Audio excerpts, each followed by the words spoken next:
Lep pozdrav, ponedeljek je in na spletni strani delo.si, čas za športni pogled. Tokrat spet nezvočno nadaljavo, z menoj na telefonski zvezi Vito Divac, ki se ravno vrača iz Seldna iz štarta smučarske sezone. Pozdravljen, Vito. Pozdravljen. Torej, prve tekme so za nami, ne tako uspešne, kot smo pričakovali in se nadejali.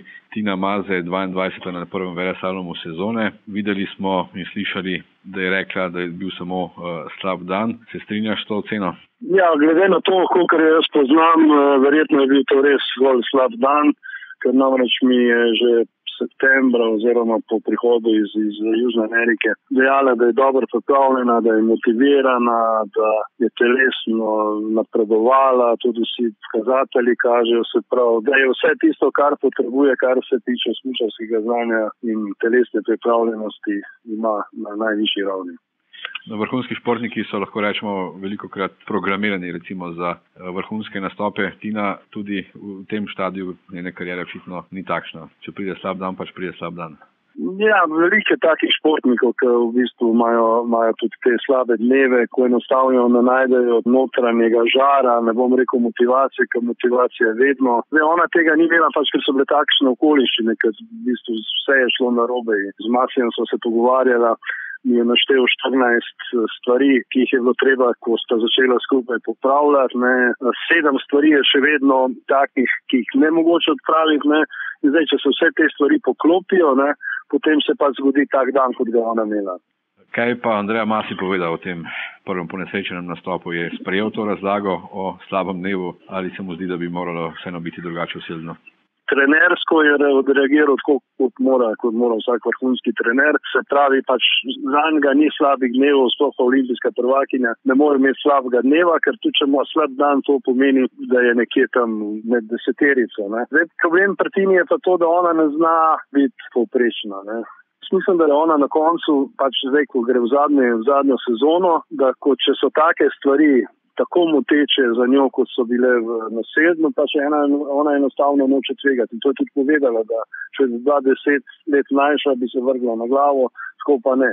Se pravi, da bo verjetno še kakšen tak dan prišel, ker ne vem, zakaj bi tvegala poškodbo, recimo, če se ne počuti zanesljivo. In na soboto se ni počutila zanesljivo oziroma ni v sebi imela tiste zanesljivosti, ko ve, na kakšen način sprejeti te razmere. To je ena stvar. Druga stvar, zelo zanimiva pa njej je, da ona mora nekako te stvari najprej akceptirati.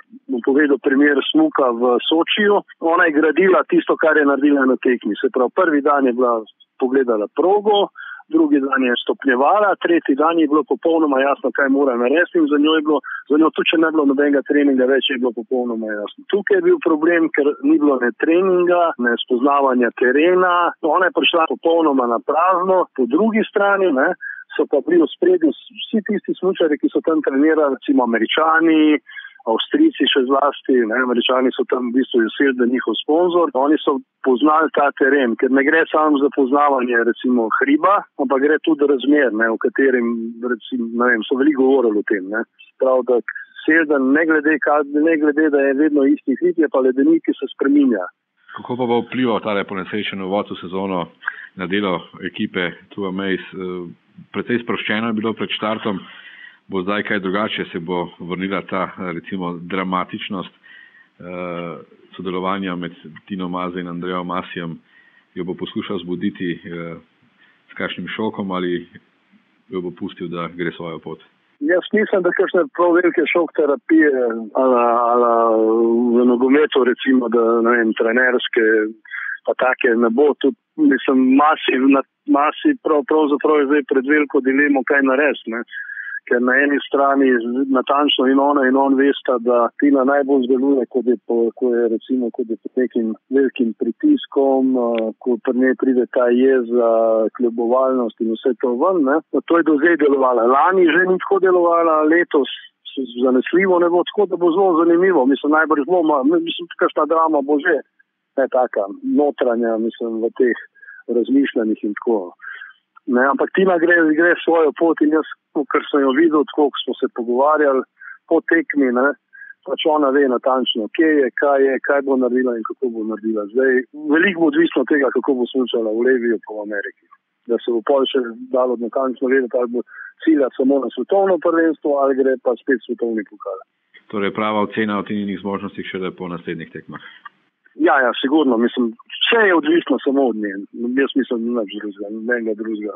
Tudi Masi, ne vem, če bo imel tako velik vpliv, oziroma da se bo ona totalno pustila, ker ona je rekla na začetku sezone, mi je rekla enkrat, da bo sledila Masi brezpogojno. Ne.